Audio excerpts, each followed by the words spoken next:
어제 우리 증시는 혼돈의 하루였습니다. 잘 나가는 듯 싶었던 2차전지 관련된 종목군들이 한시를 기점으로 해서 큰 폭의 변동성을 동반하며 이 상승폭을 반납하거나 큰 폭으로 하락 전환하는 움직임을 보여주기도 했는데요. 특히나 그동안에 우리 증시의 핵심이 2차전지주였기 때문에 더 많은 분들이 놀라셨을 겁니다. 아무래도 단기간 내에 급격하게 올랐기 때문에 그에 따른 부작용도 만만치 않은 상황인데요. 따라서 오늘장 2차전지가 꺾인 것인지 아니면은 어제 일시적인 해프닝이었던 건지 이것을 확인하고자 하는 심리가 상당히 클 겁니다. 대체적으로는 오늘 오전까지는 조금은 지켜보고 조심하자라는 의견들이 대다수를 차지하고 있는 상황인데요.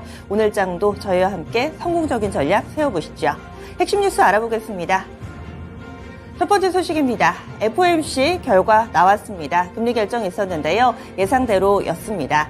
금리는 0.25%포인트 인상됐습니다. 이에 따라서 미국의 금리는 5.25에서 5.5%로 2001년 이후의 최고치까지 올라갔습니다. 2001년 이후의 최고치 거의 20여 년 만에 처음 보는 금리 수준에 도달하게 된 건데요. 하지만 이 상태가 당분간은 이어질 것이다 라는 점이 더 중요했습니다. 이 파월 의장의 스탠스에 대해서는 매도 아니고 비둘기도 아니다. 매둘기가 등장했다라고 표현이 나오고 있습니다. 향후의 움직임에 대해서도 따라서 더 전망하기 어려운 상황이 됐는데요. 다음 회의까지는 2달 남았습니다. 8월에 회의 없고요. 9월에 있습니다. 9월 23일쯤에 진행이 되는데 따라서 2달 정도 남았죠. 파월 의장은 이 기간 동안에 주요 경제지표 발표가 다소 남아있는 만큼 데이터를 기반으로 그때 결정하겠다라고 이야기를 하면서 인상도 동결도 인하도 아닌 그런 스탠스를 일단은 좀 취하고 있는 상황입니다. 다만 연내에 빠르게 금리를 인하할 것이다라는 이 월가의 시각에 대해서는 일축했는데요. 이 당분간은 이 높은 수준의 금리가 유지될 것이다라는 것이 이 파월 의장의 의견입니다. 경기 진단에 대해서도 상당히 좀 주목받았는데요. 대체적으로는 비슷한데 이 성명에서 유일하게 주목할 만한 변화는 6월 회의에서 경기 성장에 대해 보통에서 완만이라는 표현을 썼습니다. 경기의 현재 상황이 비교적 양호하다라는 의견을 좀 나타낸 거고요. 이 밖에도 인플레이션이나 일자리에 대한 평가는 앞서서 발표된 성명서와 동일한 표현을 썼습니다. 이제 올해 들어서 FOMC 금리 결정은 3번만을 남겨두고 있습니다. 8월에 없고요. 10월에 없습니다. 그래서 9월, 11월, 12월 이렇게 남겨두고 있습니다. 통상적으로 11월부터는 블랙 프라이데이 등 연말 소비 시즌에 들어가고 12월에 이 크리스마스 분위기가 조금씩 올라오기 때문에 11월, 12월에는 금리 결정을 대체적으로 올리지는 않아 왔었는데요. 따라서 올해 9월 FOMC에 상당히 좀 무게가 실리고 있는 상당히 주목을 끌고 있는 상황입니다. 이렇게 해서 FOMC 금리 이렇게 꾸준히 좀 오름세를 나타내면서 20여 년 만에 최고치 수준까지 올라갔다라는 것이 이 간밤에 미증시에서 가장 주목했던 내용입니다. 그러면 이에 따라서 뉴욕 증시 어떻게 반응했는지 보시죠. 두 번째 소식은 뉴욕 증시 마감 시황입니다.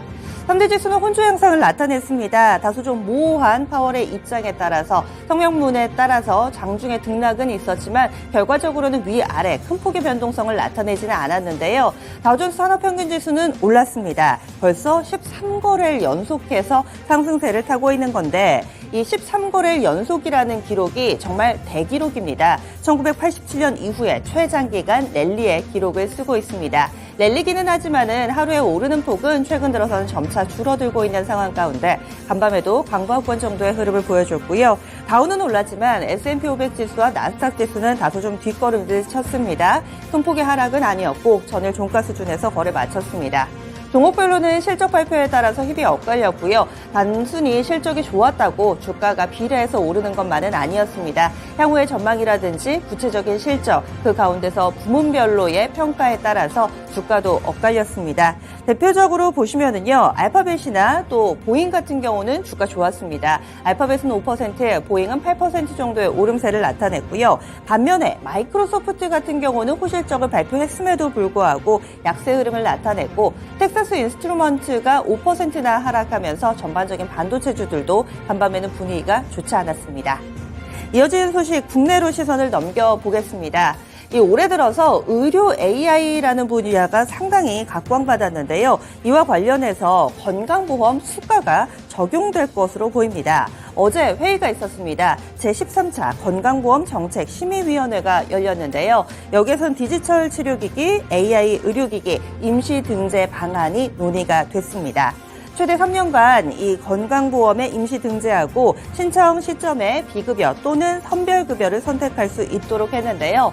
이것으로 끝이 아닙니다. 의료 AI와 관련해서는 점차 적용 영역이 확대되면서 이 건강보험에 대한 논의가 활발해지고 있는 상황인데요. 복지부는 오는 9월까지 새로운 의료 분야인 이 디지털 치료기기, AI 영상진단 의료기기에 대해서 건강보험 적용 방안을 마련할 방침이라고 밝혔습니다. 그렇다면 관련된 종목 보겠습니다. 이들 종목도 많이 올라서 어제는 또 조정폭이 상당히 큰 편에 속했는데요.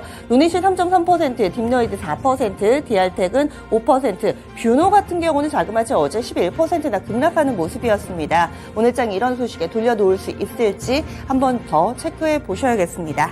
이어지는 소식입니다.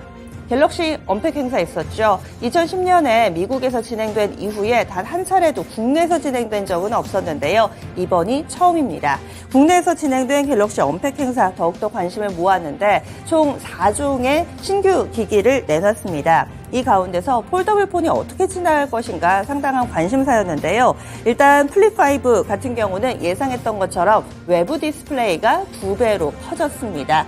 지금 보시면은 언팩 행사가 이렇게 좀 진행하게 됐던 거고요. 기존에는 플립폰을 접었을 때 외부 액정이 2-3줄 정도에 불과한 외부 액정이 전체 사이즈의 절반 정도였습니다. 그런데 이제 플립을 접었을 때에 전반적으로 액정이 차지하는 비중이 대부분이다. 이렇게 좀 볼 수가 있고요.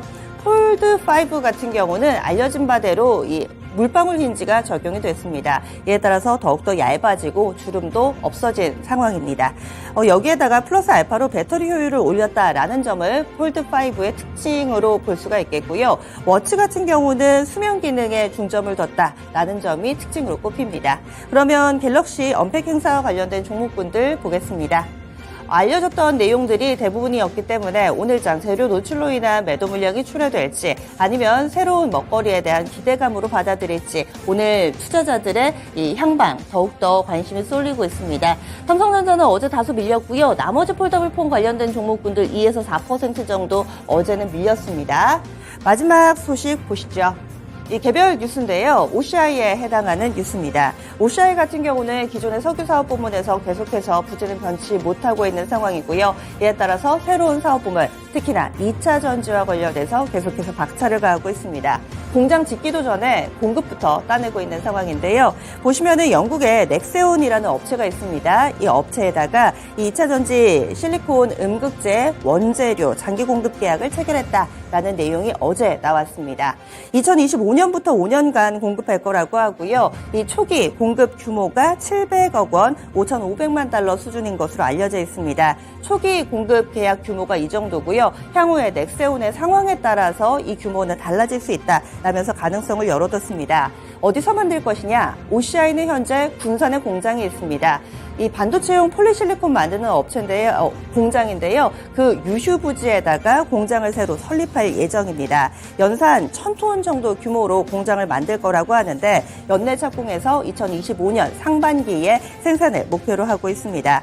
그럼 넥세온이라는 업체는 어떤 업체냐? 음극재 만드는 기업이고요. 파나소닉에 납품한 바가 있다고 합니다. 향후에 이 OCI 앞으로 2차 전지 관련된 사업이 어떻게 확대돼 나갈 것인지 더욱더 관심이 쏠리고 있습니다.